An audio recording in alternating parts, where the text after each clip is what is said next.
We're going to be joined via Teams by Adv Sipho Mantula from the Thabo Mbeki African School of Public and International Affairs at the University of South Africa. Adv Sipho, good afternoon. Thank you for joining us on the SABC at this hour. Afternoon, Lizelle and Jumbo Africa, to your viewers on this Human Rights Month. An important day in our historical pages, Lizelle. Yes. I was one of the students actually in that province, which was the then Homeland. So it is interesting that I just reflect after watching your insert and also having been following what has been happening in that former Homeland. Well, thank you for making time to share some of that as we take a trip down memory lane. And, you know, as we shine a spotlight on Chief Lucas Mangope at the helm of Bophuthatswana for the 17 years, which was created between 1977 up until the democratic elections of 1994. How would you classify that period under his leadership? You know, Lizelle, you can say it's a mixed, complex legacy. Yes. If you look at the successes vis-a-vis challenges that the then former Homeland leader went through in the late 1990s. But when you look at the early years, when you think of the model of the economy, when you think of public service, education, broadcasting, you can say he was one of the success Homeland leaders compared to the then TBVC states. But only after 1990, there was a change of mind with this change by following the then Freedom Front, following other right-wing organizations. I think that's where he lost it. But if you look broadly, he had a great success as one of the former Homeland leaders. But as a leader, he had also mistakes of not allowing the political freedoms, not allowing engagement with the students, with the workers. I think that was his worst downfall. But if you look at his legacy, you can say that he have left a lot in that Homeland.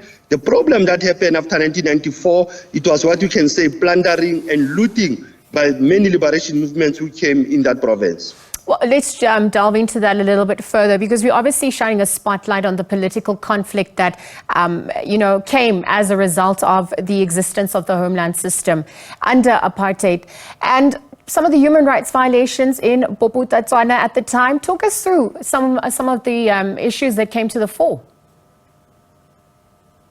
No, correct. Actually, the human rights violations have been committed there since 1977. Yeah. You can say that with the independence that he was saying he received from the then apartheid South Africa, it was his freedom and independence, but it was the beginning of human rights violation. There were many strikes. Whenever there was June 16 in that province, people were not allowed to commemorate June 16. When you look at 1988, the first attempted coup in that province, also there were many violations that happened. The one vividly I remember, it was at the University of the then Bophuthatswana, where there was assault of one of the student leaders, Solibu Kaba. There were many of my friends also who were assaulted. Their house were bombed.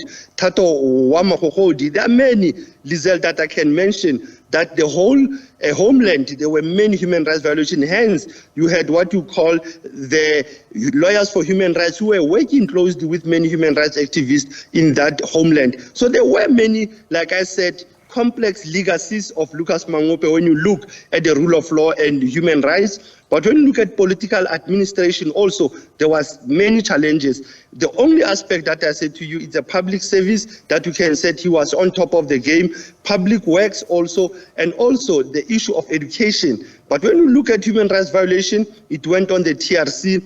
There were many commissions of inquiries after his removal in power. And I think the reparation question, Lizelle, I think those who suffered in 1990 until 1994 under his reign also, they've never been compensated well. If you think of the TRC files, Mahikeng was part of the TRC files. People who were tortured, people who disappeared, people who were killed in 1994, they've never received proper reparations. So that is the complex legacy if you think of Mahikeng, and also being erased in the national history of this country. You look at the SONA for this year, both in the province and at the national. The 30 years of the Mahikeng revolution and the Mahikeng killings, this uprising was never recorded by the political leadership of today. Let's look at some of the issues experienced under the apartheid regime in Bophuthatswana. Obviously issues surrounding illegal gatherings. There were student activities that had been clamped down, which is what you alluded to. There were bannings, questions about reparations, even deportations at the time. I wonder if we look at the construct of apartheid, some of the mandates to, which included perhaps to interact with the chieftains at the time. Did that reinforce tribalism as well? What do you think the ripple effects that also entailed on that front? I wonder if we look at it through the lens of, it being a tactic to divide and conquer under colonialism. And because Bophuthatswana was one of the first homeland territories to be granted internal self-government by the apartheid government of South Africa, you also say that there were some hits, including public service, public works, and education at large. Perhaps you could also divulge a little bit further as we paint the picture of what our history could look like through your vantage point and lived experience. Lizelle, as a student of international law, one aspect I learned about this homeland was that it was a cornerstone of apartheid. Hence, even its independence, it was questioned many times that it even doesn't represent a sovereignty or a state. But they went on, as you have said, we will call that period 1976 to 1981, where we said the law was under stress. The homeland system that came in 1976, the self-governing states that came after. So it shows already that by the 1980s, you had this stress of the cornerstone of apartheid. Also, as you have said, you have alluded, the use of the traditional kings and queens by the apartheid government to even pursue this divide and rule mantra that was there. But the only problem, like I said to you earlier, was that most of these homeland leaders have forgotten the real national liberation struggle, despite that former President Lucas Mangope had gone to school with people like Robert Mugabe, he had school with Sobukwe and many more. But the only problem he had, I think, was to understand the new South Africa that was coming post-1990 and the post-1991 talks. And that's where he missed that point. But as a construct, you need to understand that the creation of the homeland system also was to create tribalism, was to create what I call ethno-nationalism, to make people being proud of being the Botswana, the Xhosa, or the Venda. That was the construct of divide and rule. And that's where we missed that opportunity even in 1994 by working on this integration of this African nation, this one nation in South Africa. And we went on the provinces that were already feeling this pain, that provinces are more corrupt even than homeland system.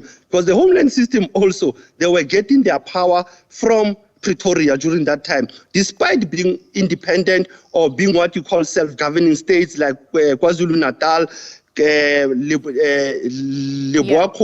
and many other governing states. But the main problem, Lizelle, like I said to you, was that the construct of the homelands was a flawed one, was not a part of international law, was not part of the national liberation struggle.